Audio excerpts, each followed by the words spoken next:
أهلا بيكم. لو أنت في الشارع وماشي ومش عارف تروح مكان معين تقول إيه؟ طب لو حد سألك على مكان تقول إيه؟ تعالوا نعرف مع بعض في الحلقة بتاعت النهاردة. لو أنت بتدور على مكان دو زوخست، السؤال يكون wie gehe ich zu؟ كيف أذهب إلى المكان؟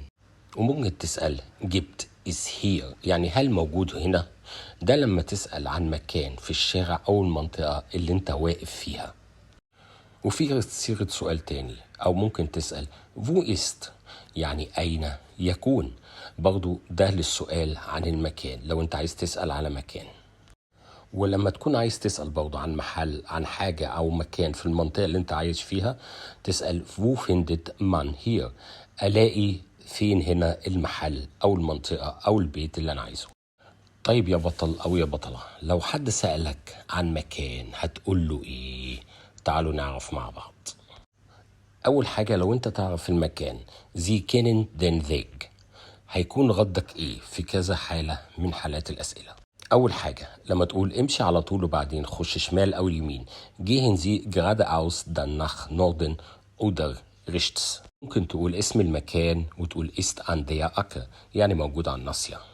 وممكن تقول da vorne أو da hinter، بمعنى يا إما في الأمام يا إما في الخلف. طب لو أنت مش عارف المكان تقول إيه؟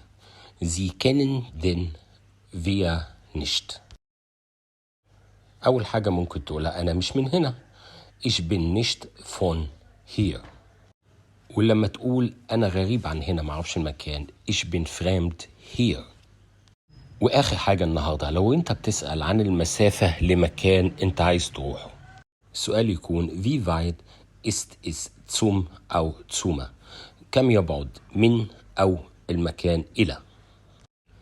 Wir sehen uns in der nächsten Flüge. Auf Wiedersehen. نشوفكم في الحلقة الجاية إن شاء الله. إلى اللقاء. ولو عجبتك الحلقة دي اشترك معنا في القناة، هتشوف حاجات تانية ممكن تفيدك في اللغة الألمانية.